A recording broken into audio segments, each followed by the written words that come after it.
Today I'm joined by Steve Davis, CEO of Operto. Steve, thanks so much for taking the time. So, as I just mentioned to you, I've been sleepless all night preparing for this interview, so I appreciate the opportunity. Thank you. Big show. I can understand if you're nervous. We'll see about that. So, because that's the theme of the show, we'll start always with where you grew up, where you got started. You're born and bred in Canada?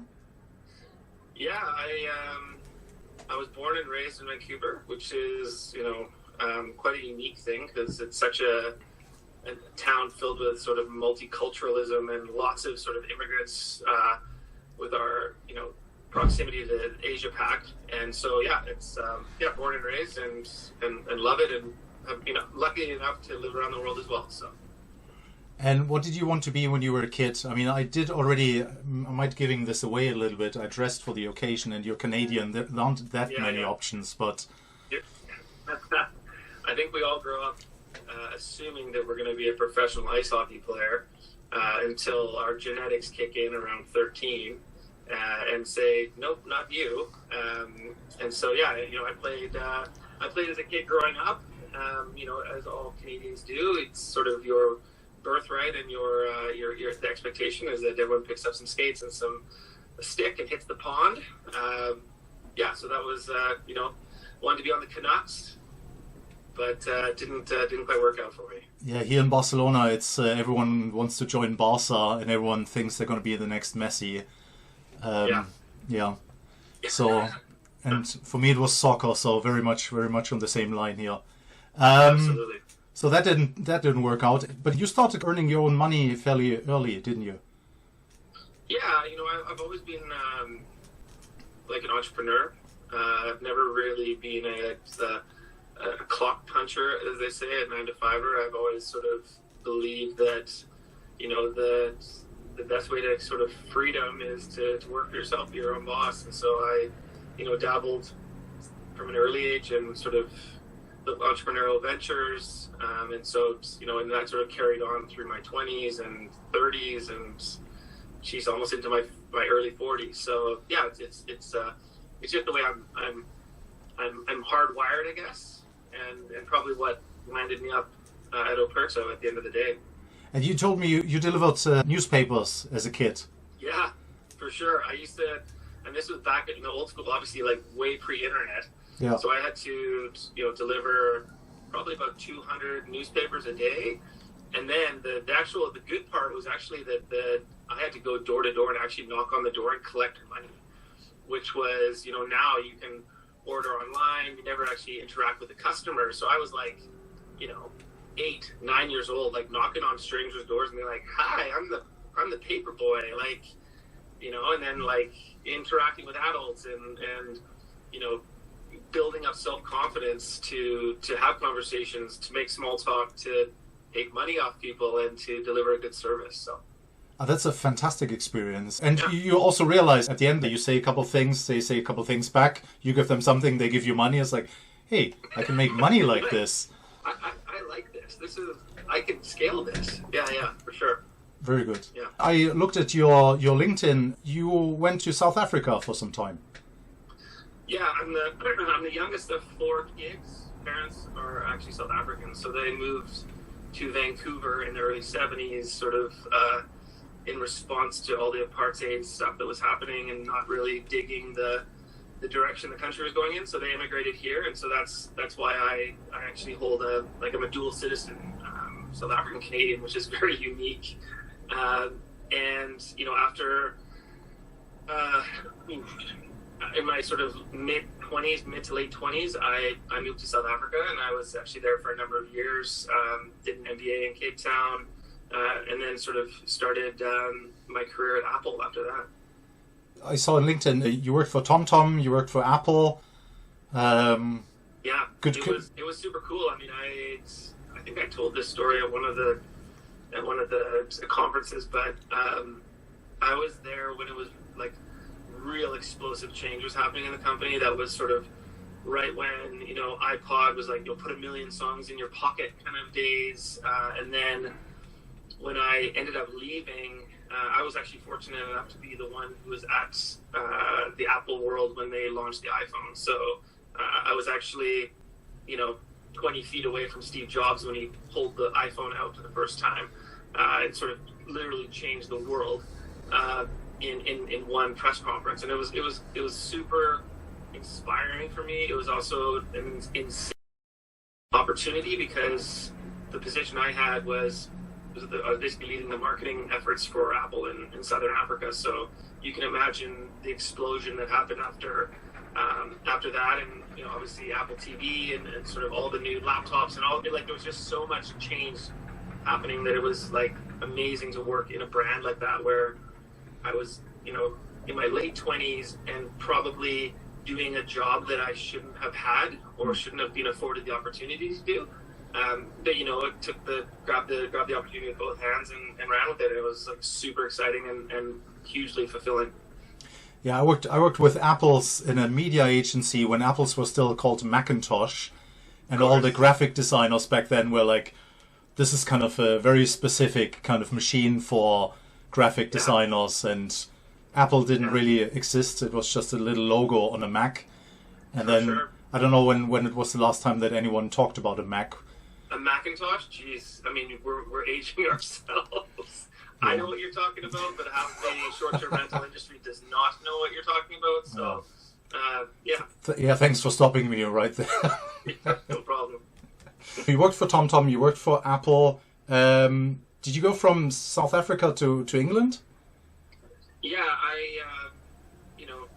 the tragic story, unfortunately, of South Africa is you're always one bad decision away from, crime and sort of serious. There's a lot of issues like social issues that the country is grappling with, and for a while there, unfortunately, I was a bit of a crime magnet. I was actually held up at gunpoint 3 times while I was living in South Africa. So twice in Johannesburg, once in Cape Town.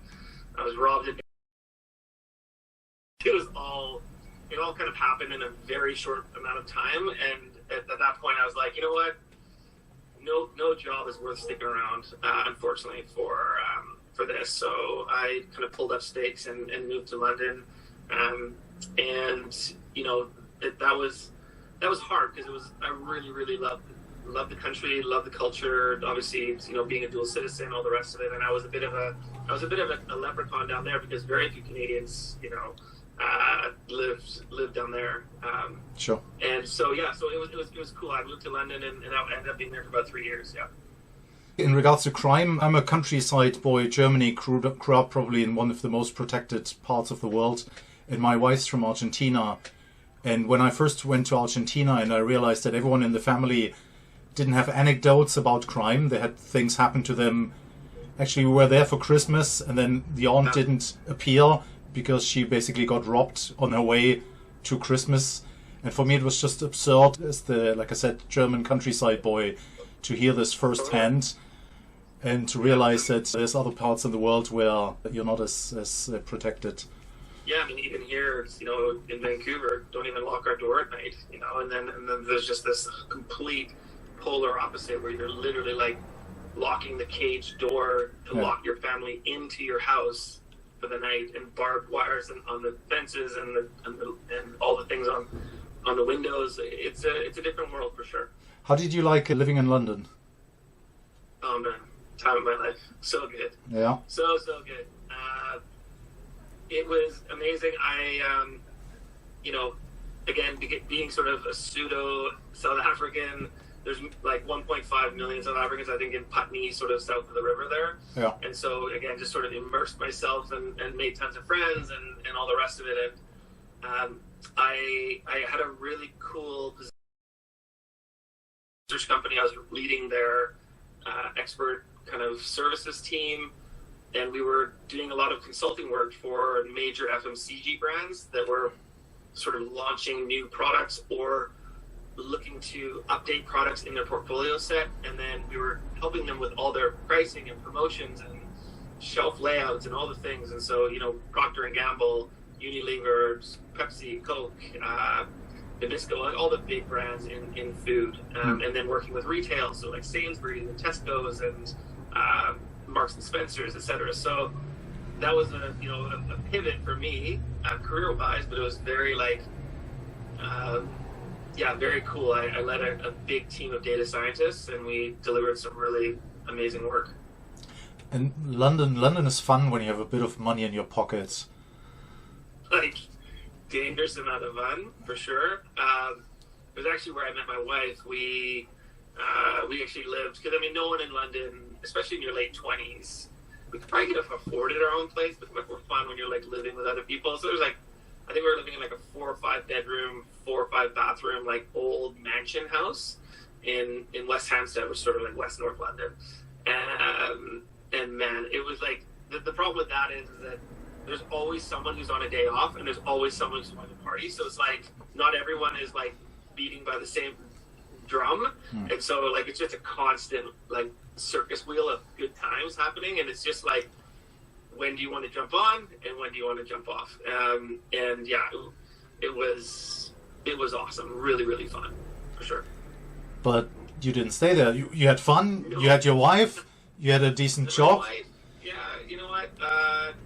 So now I think I was 30, 31 maybe, and Vancouver was hosting the 2010 Olympics, the Winter Olympics, and I had been away from Vancouver at that point for, bordering on 6 years. And so, you could have stayed. There was no real reason to leave, other than just kind of wanting to go home and put my roots down a little bit, because we, wanted to get married and do the kids thing. And, obviously my family is here. And so we actually moved back literally the night of the opening ceremony. And then it was a 2-week, it was amazing to see how Vancouver completely transformed over those 2 weeks. And then obviously, I don't know if you remember, but it culminated in we won the gold in the men's ice hockey, on the final day in overtime against the US. And it was Sidney Crosby, who's our, he's our Messi.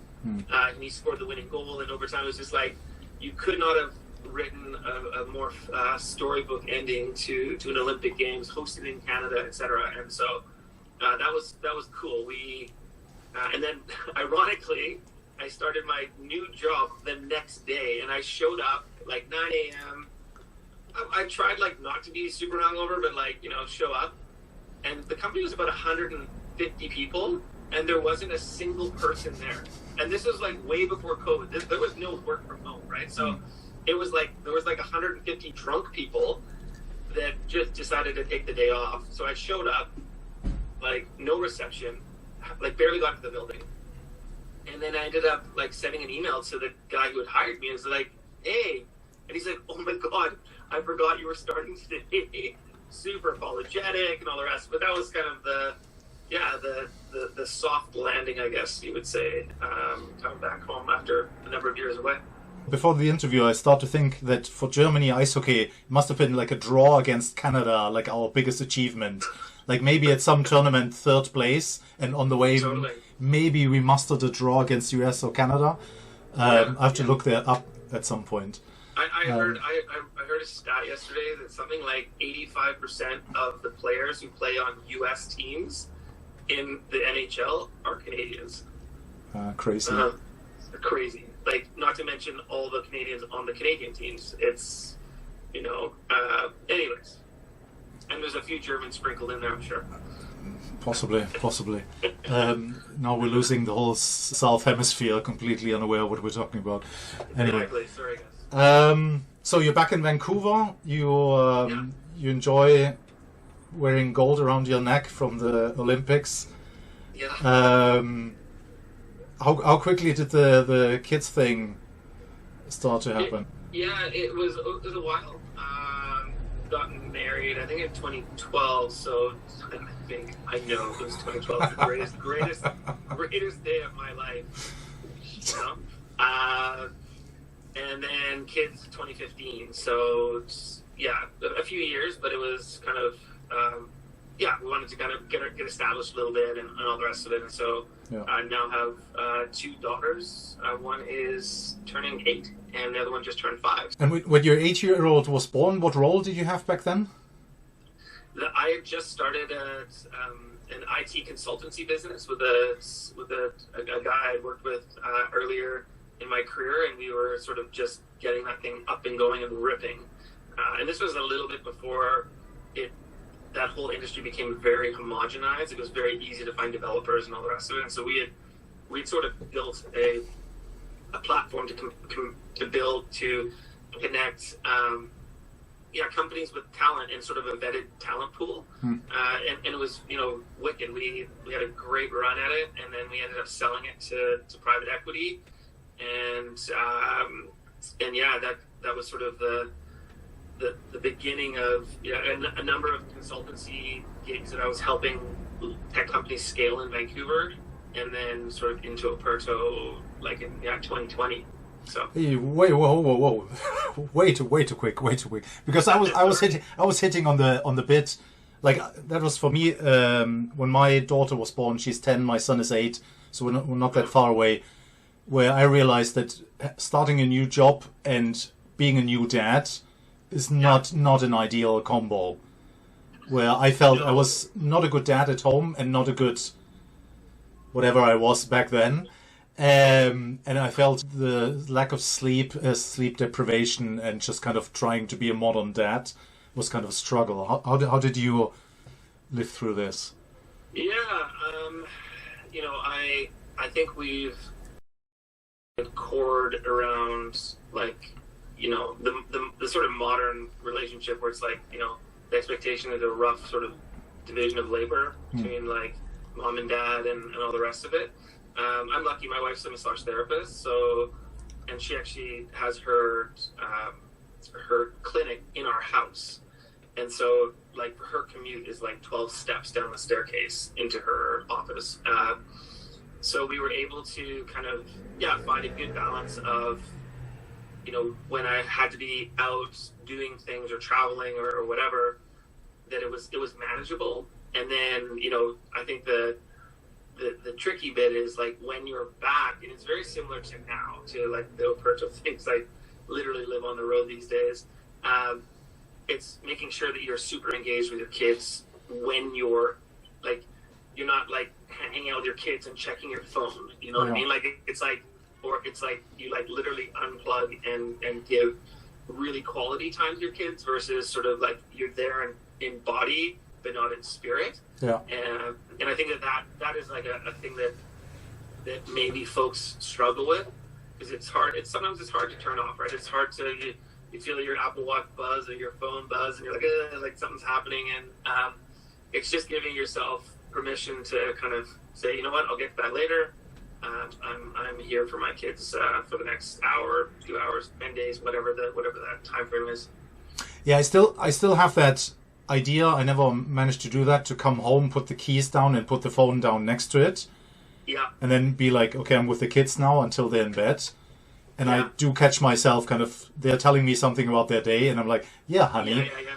And it's like, oh no, this is a nightmare, poor person. It's interesting that in my schedule, and it's not always possible, but it's like probably 95% possible, is I block off in my calendar, like my EA like blocks off, and under no circumstances is she could put a meeting in like 2 different blocks of my morning, which is sort of that 7:30 to 8:30, get the kids to school, and then sort of 5:30 to 7:30 at night before like sort of dinner, put the kids down, and then and then I can continue if I got a phone call to Dubai or something late, then can get back into it. But I think it's really important to almost consider it like a standing meeting, to be honest. Sure. Like with your mini CEOs, and I think I like that. It's going to be your actual masters. It's funny because I always joke about it. I'm the CEO of a 120 person company, but then when I go home, I ain't the CEO anymore, right? And it's sometimes it's a challenge to like leave your baggage or your stuff at the office, or at least in the car, and then kind of like flop for 3 or 4 hours, and then kind of get back into it. But I've managed. I can do it pretty good. Have you seen, I don't know if you have time to watch television at all, have you seen an Apple show called Severance? No. It kind of plays on that part where you're agreeing to have a procedure done that when you're at work, because it's kind of a super secretive job, Yeah. your private part is switched off, and when you get back home, your work part is switched off. Oh, wow. And it's I can recommend it to anyone. It's one of the best things I've ever seen, and it's super creepy setup. But yeah, it just made me think of that. That it means some, and I can understand how people kind of said, "Yeah, I want to do this because when I'm at home, I don't want that work baggage." And the same thing, my son chipped his tooth the other day, and for him it was a traumatic experience. And then you have to go into a meeting and be like, I've got my kid in the back of my head, poor guy. The director of sales and marketing, Field Hockey Canada. Did we skip? Yeah. Did we skip that? We breezed over that. So I used to actually play on the national team for Canada for hockey. Field hockey. Field hockey. Okay. Yeah, like German hockey. Yeah, like the hockey that you guys are much better at than us. Are we? Oh yeah, you're right. True. German. Yes, like you're right. Olympic champions. Yeah. Oh, you're right. Or 2 or 3 times over. Yeah, I mean, it was interesting because growing up, again playing ice hockey. Sure. And then in the spring and the summer, when the ice hockey wasn't a year-round sport. Now it's a very specialized kind of thing. Yeah. Whereas now, I was able to. Oh, sorry, just 1 second. I was able to play this other sport in the summer, which was field hockey, and it was very much just the sons and daughters of expatriates who had come from India, Pakistan, Australia, New Zealand, South Africa, etc.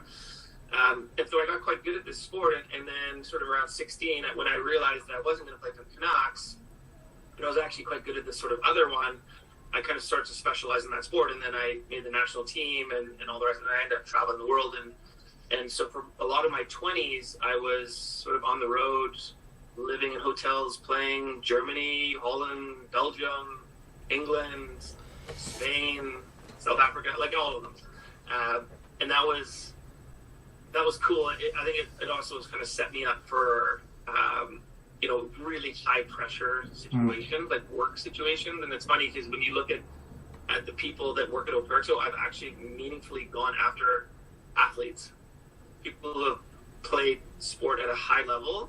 Yeah. We've recruited a number of them into the company because they know how to deal with high pressure. They know how to deliver under pressure. They know how to hit deadlines, to not be late, those kind of basics that we take for granted. And yeah, so I ended up doing that and playing. I think I played about 50 or 60 international games for Canada, which is a pretty good run. And then you were gonna skip over this. This is kind of yeah, it's consulting. Who wants to hear about consulting? This is where the meat is. And unfortunately, that's pre-YouTube. No, we don't have a young Steve Davis.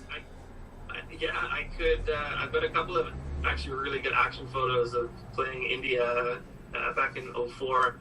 I mean, so that was actually this. I mean, if you kind of back up this interview, the reason why I went to South Africa in 2005 was that I was playing sort of national team, and we were going for the Athens Olympics in 2004. Okay. And we actually ended up losing in the finals of the Pan American Games to Argentina.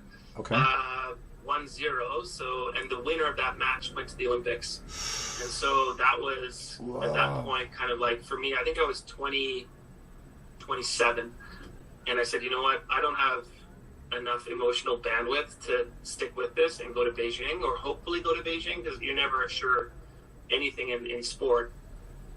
And so that's why I moved to South Africa and started my career, whereas a lot of my team continued on to train, and they actually qualified for Beijing. So, it's always in life, it's one of those things. It's shoulda, coulda, didn't. But, to be honest, what I did between 2005 to 2008, I wouldn't trade that to go to the Olympics. There's no chance. So, it sucked, and but life's about making choices, right? And so that was a pretty big one, but I was still happy with it. You could have just claimed that you went to Beijing. No one's going to check that. course.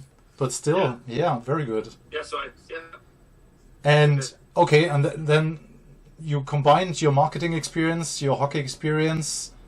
Yeah, they just, I mean, it was again like just a really small national sport association. I was doing it. I was actually working for another tech company at the same time and doing two jobs at the same time. We were building this huge charitable platform for Canada, which actually is now fundraised about $1.5 billion, which has been wildly successful. And then on the same time, I was kind of helping out the association with just sort of general, coast to coast awareness building and sort of player development and stuff like that. So that was more just me kind of giving back to the sport, to be honest, versus like a career thing at that point. And I was like, one of the people that like an alumni of the team that understood the sport that could really give back value. Whereas a lot of my teammates, took a lot of sticks and balls to the head and probably weren't as bright were able to do that job. But anyways, it was cool. No, but it's great. It's a niche sport, and if you've been there and then became business savvy and kind of combined the passion with what you acquired in skills. Yeah, and I always tell people, it's a really small sport here, really, really, really small. It's probably like playing ice hockey in Germany or something equivalent, or ice hockey in Australia. But what it has afforded me is, when you get to a level in sport, it's actually allowed me to travel. So like when I moved to South Africa, I was playing for the university. I was playing for the local state team. Then when I moved to London, I was playing in the English Premier League, and I was playing for Surbiton, and we were traveling around the country and playing in the European Championships and all these things that were available as like a retired athlete. So I was always able to sort of mix sport and work. And I think that like has really transferred very, very well to today, for sure. Makes sense. Yeah. Which is also, if at any point Opelto invites any company to some friendly sports event, just say no. Just avoid these people at any cost. They're gonna smash you. We would be able to put together a pretty dominating team at pretty much most team sports. Yeah. So. Very good. This is a good time to talk about Howil. Is that how you pronounce it? Yeah, that was the consultancy business that I built with a colleague of mine, and we again just building customized software solutions, and that was sort of also when crypto was starting to take off, like sort of 2016, 2017. So doing a lot of work in sort of blockchain development and et cetera, a lot of cutting edge stuff. It was actually really, really interesting work. And to be kind of part of that wave, and we ended up sort of packaging that up and selling off the platform that we built at private equity. And then before we get to short-term rentals, Slalom Capital. Yeah, again, just like when opportunity knocks, right? I had another colleague of mine that contacted me saying, hey, listen, I'm working with a number of really interesting biotech companies coming out of the United States that are looking to list on the stock exchange in Canada. Would you like to help me sort of facilitate those transactions? And so we did a number of transactions with universities in the United States, companies coming mostly out of Israel. There's just amazing technology coming out of that country. It doesn't surprise me, the guesties in of the world that sort of pop out of Israel. We sort of helped a lot of them list on the exchanges here in Canada, and the majority of them have done exceptionally well. And still traveling, staying in hotels, completely unaware about that thing called short-term rentals. Oh my God, I had no idea. The story is really, really good. I think we're going to talk about how I ended up here. Yeah, exactly. Let's tap into that, because I heard enough about consulting things. They seem to be very repetitive. Summer of 2020, I get a LinkedIn request from this, very, very attractive headhunter on LinkedIn. I'm like, oh, this is, she's like, I'd love to grab coffee with you. I've got an opportunity. I was like, sure, like, no problem. Yes. Anyways, we met up and she said, listen, we've got I'm recruiting for a CEO role here in Vancouver for a tech company. You know, we've gone through like quite an extensive vetting process. You know, we've got, I think they had 190 candidates for the role. And she said, like, we'd love you to kind of throw your hat in the ring. So I said, yeah, sure, you know, of course. And so I said, yeah, let's do it. But of course, I'm going on vacation next week. She said, okay, no problem. We'll set up a Zoom call while you're away. So sure, no problem. Anyways, long story short, totally unprepared. And she wouldn't tell me who the company was, and she wouldn't tell me who I was meeting. So this recruiting for a CEO role, and it was very secretive. So anyways, you know, like my phone rings and it's like, oh, 10 minutes. Shit, I'm totally unprepared. Like run inside from the pool, you know, brush my hair or whatever, like get out of vacation mode and pop my laptop on. And then here's this guy sitting there. And I was like, hey, how's it going? And he's good. How are you? And he's like, where are you? And I was like, oh, I'm up in the interior of BC. Oh, and like, anyways, long story short, he was actually from the same town. I was actually like literally like a block away from his hometown where he grew up. Okay. And so anyways, we have this like really good chat and like, you know, chat and kind of get off the call and kind of close my laptop and I'm like who was that guy? Like I still was like, you know, anyways, so and I could read like his name in the, you know, in Zoom. It says like Darren Houston, and I was like, so I like jump on Google.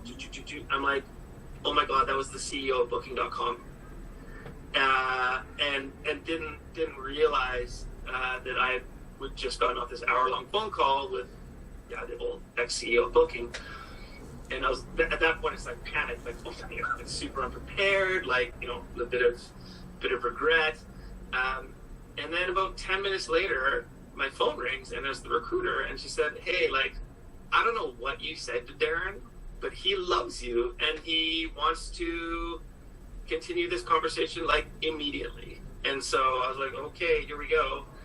Anyways, moved forward we met a couple times in person. You know, he went through a very, very, very rigorous process and I was offered the job middle of September 2020.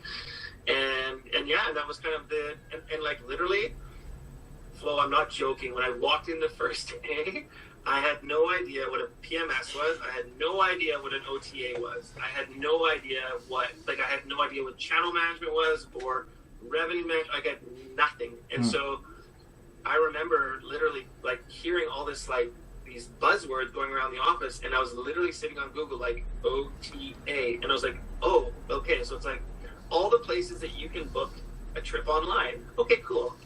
Next. And that's literally how I started. And but I think that's probably why I got the job, was because I came in with absolutely no baggage and the first person that I met on day one, 9 a.m., so Darren organized a few calls with me, was Simon Lehman.